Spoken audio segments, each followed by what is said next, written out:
Breaking moments ago, U.S. forces just launched multiple targeted airstrikes against Iranian-backed militias. This in a direct response to the rocket attack that killed 2 American troops at a base in Iraq. Much more on this coming up tonight. But first, at this hour, the impact of coronavirus is being felt all across the United States. We have cancellations and school closures, tournaments canceled, and professional athletic events canceled. Now, for some, it might seem like this is the world coming to an end. Now, we'll start with facts, not fear.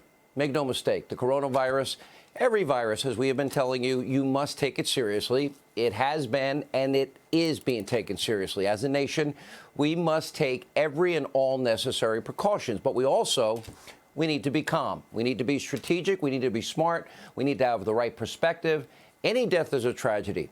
I would like cures for cancer. I've said this before many times. Heart disease, every disease. We lose in this country tens of thousands of Americans every single year from the flu. I hope we find a cure for that. The common cold, that'd be great. This is a health challenge. We need to rise to the occasion, as we always do. We are the United States of America. You know, the words, the land of the free and the home of the brave, they're not just words in an anthem. Those are words that accurately define us as a people. This is the country that beat back the forces of Nazism and communism and fascism and Imperial Japan. This is the country that has the single best doctors and scientists and medical researchers on the face of the earth.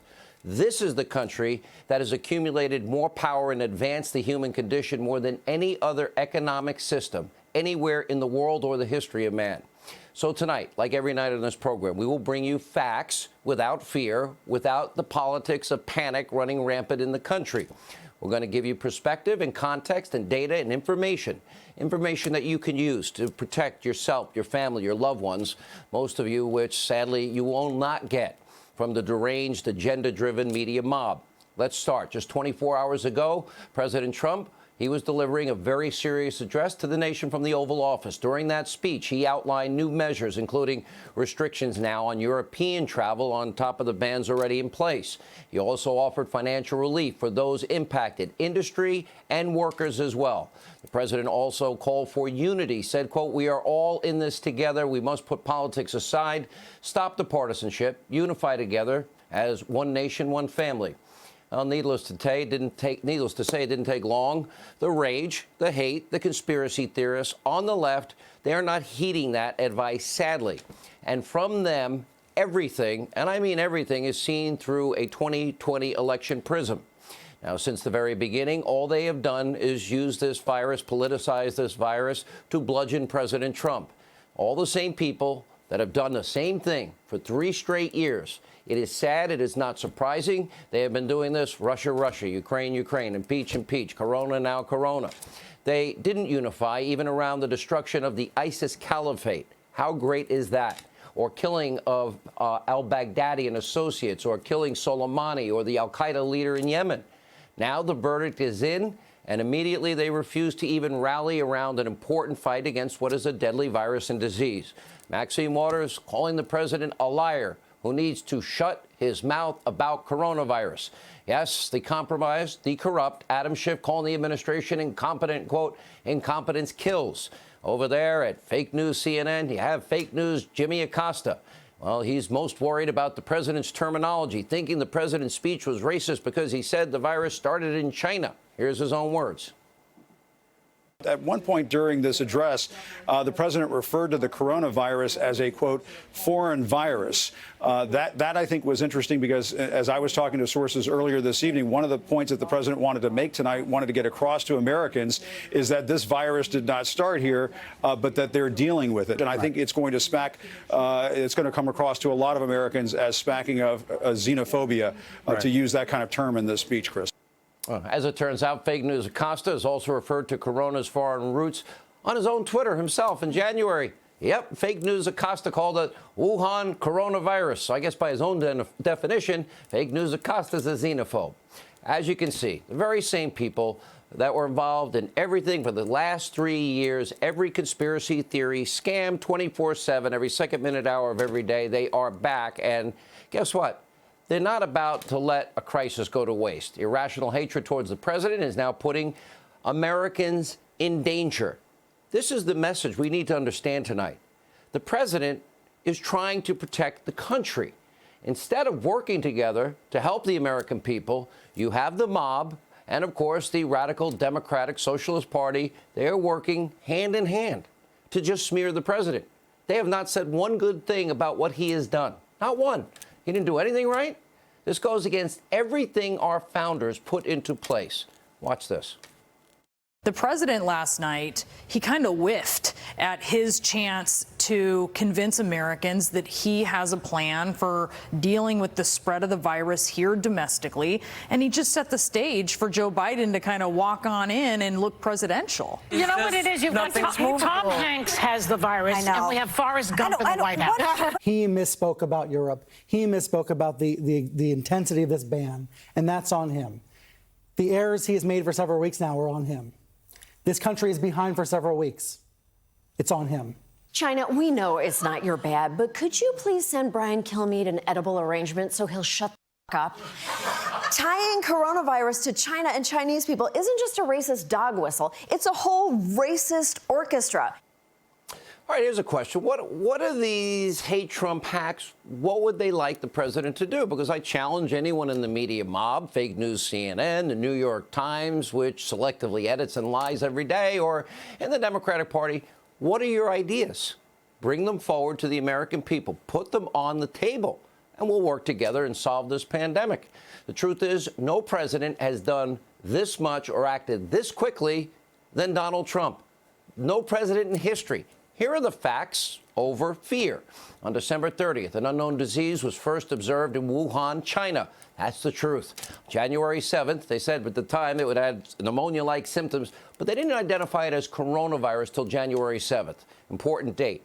By January 31st, the Trump administration declared a public health emergency.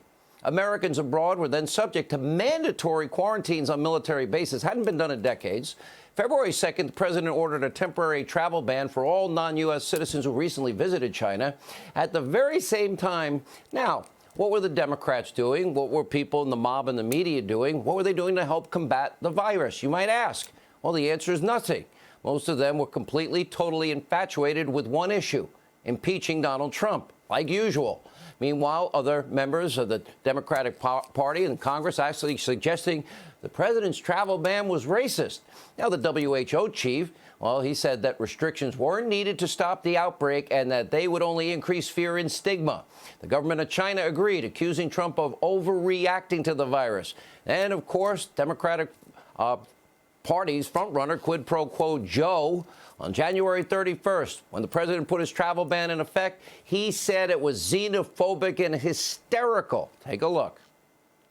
In moments like this is where the credibility of the president is most needed, as he explains what we should and should not do. This is no time for Donald Trump's record of hysterical xenophobia,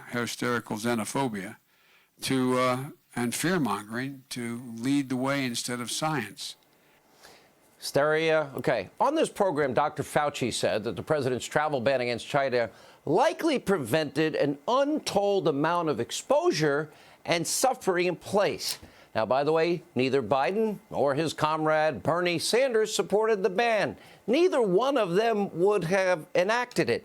This one courageous early act that Donald Trump took a lot of heat for did more to protect the spread of this disease. That one decision, January 31st, 3 weeks in, while they were impeaching the president, not doing a thing on corona, that one decision did more than any other thing that could have been done, and all the president got was called names. In fact, let's look at some perspective here. Back in 2009, we have a Biden-Obama record on a global pandemic. This is H1N1, and I'll use Joe's words, the Biden-Obama ticket, as he calls it.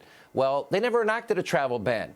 That year, the CDC estimated, get this, in the year that we had the first year of that virus, 60.8 million Americans were infected with H1N1. No travel ban. In other words, 1 in 5 Americans got that disease in the first year.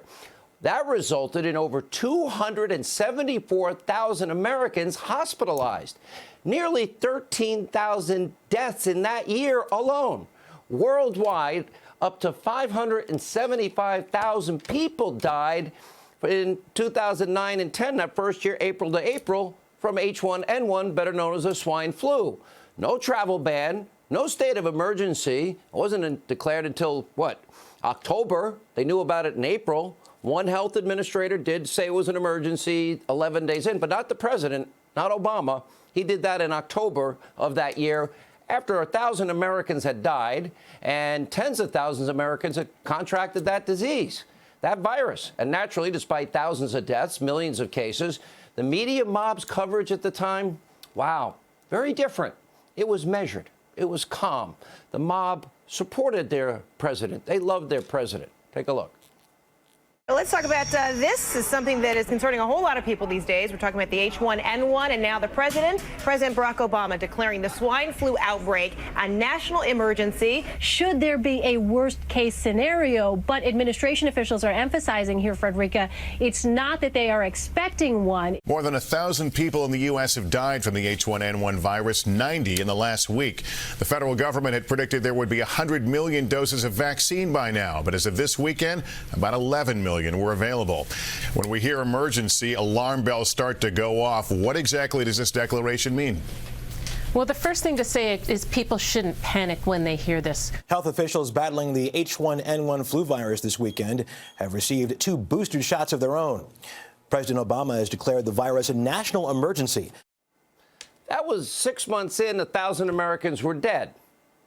Tens of thousands contracted that disease. Compare that to the 9-alarm anti-Trump hysteria on right now, all day, every day, at pretty much every news network. Look, I understand. Pandemic's scary. Nobody likes pandemics. No one wants anybody to get sick. People are scared. I have no problem with cancellations, no problem taking every precaution necessary. I understand the criticism, the testing kits took too long to come out. Fair criticism, that's been rectified. Now they're becoming readily available. The case numbers will surely rise, definitely in the short term. We believe it will level off. We hope so. If everyone does their part, hopefully we will be able to get to the other side of all of this. Make no mistake, all viruses are dangerous, serious stuff. Make sure to keep an eye out for your older loved ones, your grandparents, your parents, those that perhaps have underlying medical conditions, immune compromise of some kind, COPD, lung disease. But in this country, we're not a country that lives in fear. We're the country that tackles problems head on. The facts are the facts. 3 weeks in, this president acted. He acted faster and quicker and did more to stop the spread of that disease than any other time in American history. Travel bans, billions in support, financial support, all hands on deck from the get-go from the administration. What were the Democrats doing? They were impeaching. Ultimately, there's no doubt we will overcome this disease, this virus. America will come roaring back. That's a fact. At some point, China, they're going to be forced to answer for the spread of this deadly disease and the lies that they told.